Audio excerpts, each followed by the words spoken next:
Bonjour à toutes et à tous, salut Big Rusty, comment ça va? Ça va super. Je suis en train de finir la miniature. Formidable, on va parler là de Charles Oliveira. Eh oui. Mettez un petit peu de respect sur vos noms. Sur vos propres noms, mais c'est important aussi. Oui, c'est important de mettre du respect sur vos propres noms, mais surtout de mettre du respect sur le nom de Charles Oliveira. Là, on est en train de voir les odds, les cotes de parts et d'autres. S'il vous plaît. On va en parler dès maintenant. Swear. Bienvenue dans le podcast La Sueur. Hello, Big Rusty, what's up? Salut Guillaume, salut tout le monde. Swear.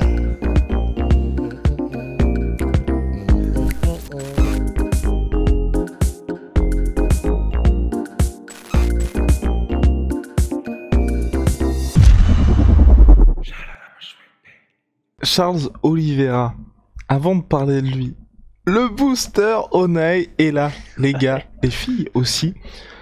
4 ingrédients de malade, vous le savez. Taurine, caféine, guarana, poivre noir. En un seul savon, votre nouvelle routine du matin passera par le booster. Il est disponible tout seul, en pack exfoliant ou alors en pack BMF si vous voulez aussi le Durden que Rust tient ici. Le Durden qui est finalement le plus doux de tous nos savons que Rust utilise juste à côté de lui pour se faire un petit shot ici et là. Mais parce que je vais même pas te mentir et j'espère que je dis pas un truc horrible en disant ça, mais tu sais que donc celui-là c'est celui pour l'instant que j'ai de Durden. Je l'ai même pas encore utilisé sur moi parce qu'en gros je le garde à portée de main pour me faire des shots en fait. Pour voyager en fait finalement. Pour voyager c'est ça. C'est une invitation au voyage de Durden. Bref, revenons à nos moutons. On est très surpris avec Rust des cote de paris pour Islam Makhachev contre Charles Oliveira. On est dans une situation où moi j'ai l'impression que les gens le voient déjà champion finalement. On était déjà surpris par ce qui se passait contre Bobby Green, même si bon, voilà, il s'est passé ce qui s'est passé lors du combat, mais là c'était quand même assez impressionnant. Là, face à Charles Oliveira, on est dans une situation où aujourd'hui, je reprends mes petites statistiques, hein, bien évidemment. Charles Oliveira est à plus 345. Islam Makhachev à moins 415, ce qui veut dire que vous devez mettre 1000 $ pour gagner 415 € sur Islam. Pardon, oula, qu'est-ce que je raconte? Je raconte absolument n'importe quoi. Les mathématiques. Oui, mais j'ai oublié comment calculer. En gros, tu dois mettre 415 $ pour en gagner 100, quoi. Exactement, on doit mettre 415 $ pour en gagner 100, alors que si vous mettez 100 $ sur Charles Oliveira, vous en gagnez 345. Charles Oliveira qui est le champion et qui est sur un run absolument monstrueux. En vrai, c'est... Alors, est-ce que... je veux pas dire de bêtises et je pense que ça, tu dois mieux le savoir que moi, mais est-ce que tu peux rappeler comment sont faites les odds? Parce que je crois que c'est fait par un board de journalistes ou de professionnels. Ou alors que ce sont les gens qui mettent leurs favoris et en fonction d'un pool de gens qui mettent leurs favoris et celui qui mettent l'inverse de favoris, je sais plus ce que c'est. En gros, à partir de ça, ils font leur cote. Ça dépend des organisations à chaque fois, Big Rusty, mais le truc c'est que quand tu fais des codes de paris de toute façon, c'est tu te dis que les gens vont miser ensuite. Et là on a un clair, mais très très clair favori avec Islam Makhachev. Moi je suis assez surpris de ce qui est en train de se passer.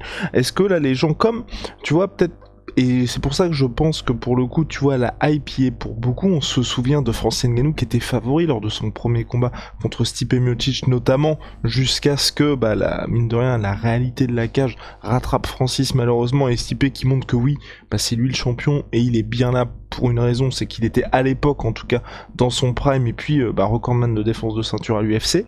Là ce qui me surprend vraiment, c'est qu'en plus on l'a dit, nous on a vraiment envie de voir ce combat là, Charles Oliveira contre Islam Makhachev, parce qu'en termes de style, on a peut-être la seule personne qui a la réponse à Islam Makhachev. Parce que Justin Gaethje, ça ne me surprendrait pas, tu vois, de tel stade, parce qu'on a vu ce qui s'est passé contre Khabib Nurmagomedov. On sait qu'à partir du moment où il ira au sol, ce sera terminé pour lui. Charles Oliveira, à partir du moment où il ira au sol face à Islam Makhachev, c'est peut-être pas la situation dans laquelle il souhaiterait être, mais en tout cas il aura énormément d'éléments de réponse potentiels, et en plus Islam ne pourra pas, on va dire, dérouler comme il a l'habitude de le faire, parce que là il y a quelqu'un qui pourra saisir la moindre opportunité. Et c'est pour ça que je suis vraiment assez surpris de tout simplement les chiffres qu'on vient de vous énoncer. Je sais pas si toi Ross t'as des éléments de réponse, ou peut-être quelque chose, ce qui est possible aussi, qu'on occulte complètement et où on passe peut-être à côté de quelque chose dans l'analyse potentielle de ce combat. En vrai, moi, je pense vraiment que tu l'as évoqué là en début de podcast, mais je pense vraiment qu'il y a eu l'effet Habib en fait.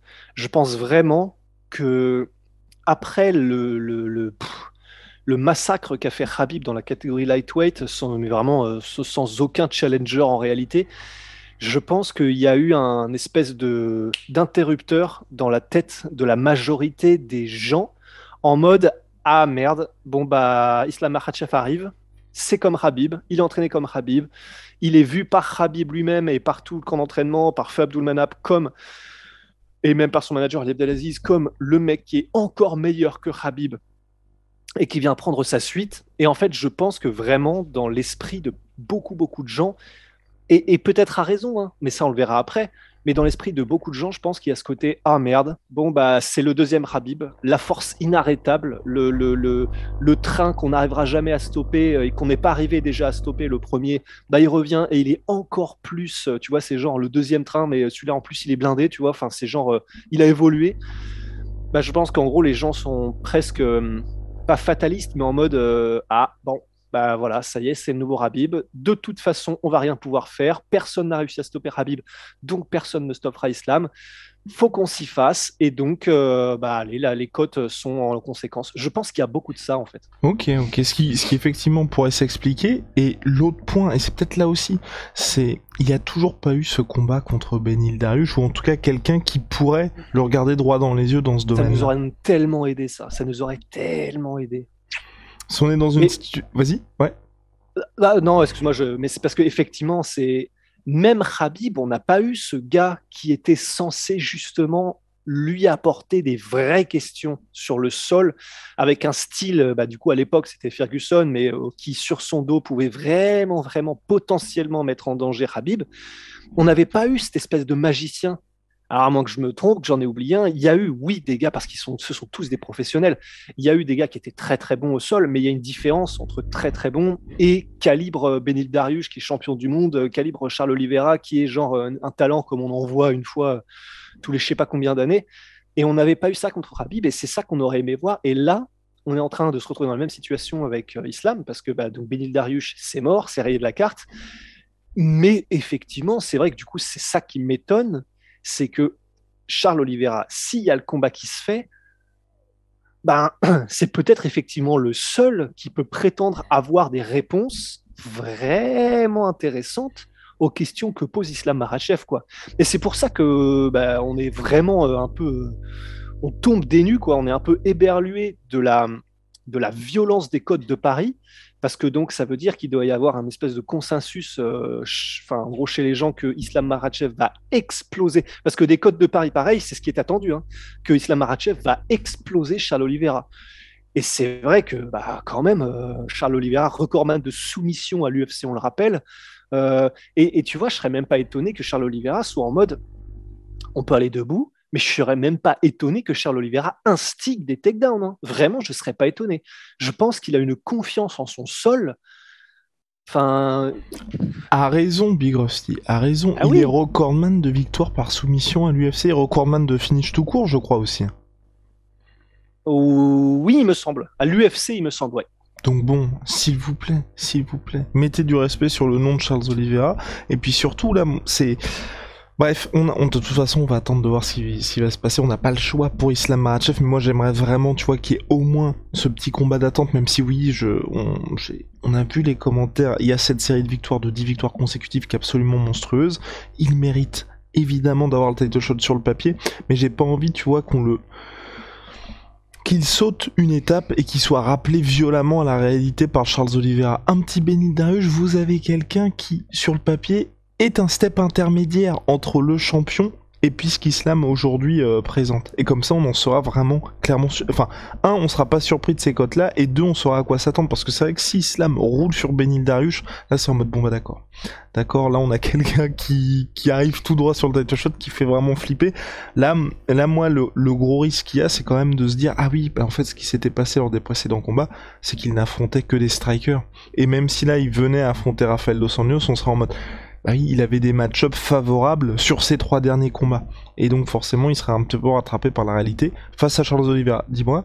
Bah ouais, et moi en fait, là, ce qui me fait très peur, c'est que si jamais Justin Gaethje arrive à battre Charles Oliveira, on aura peut-être du coup Makhachev versus Justin Gaethje. Effectivement, là, on sait que le match-up est beaucoup plus favorable pour Makhachev.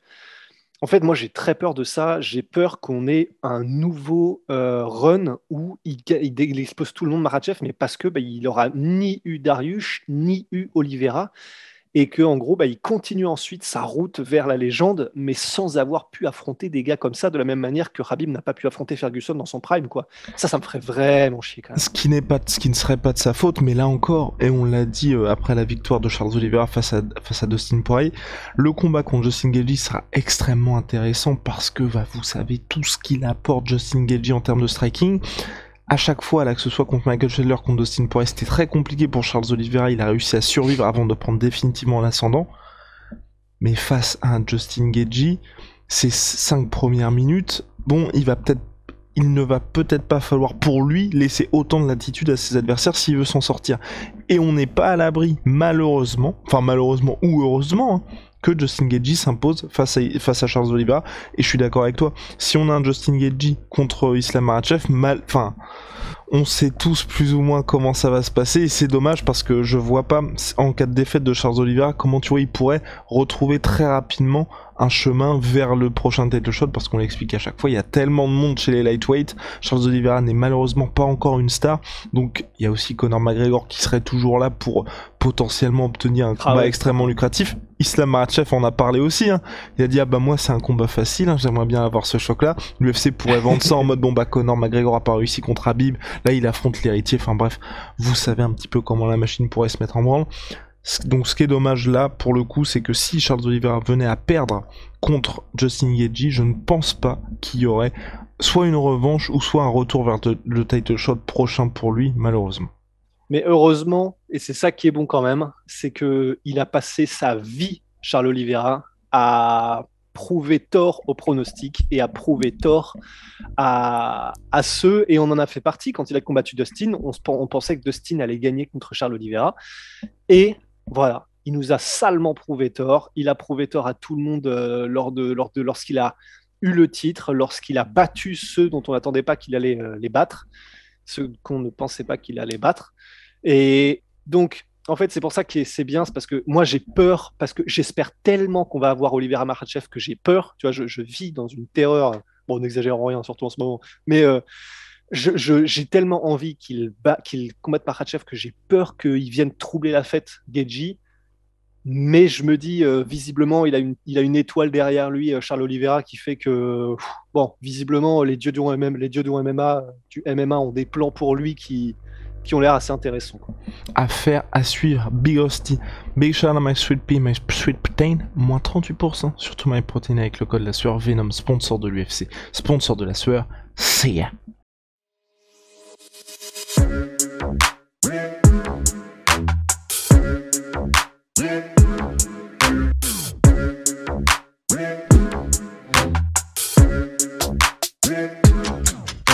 I'm fucking coming for you!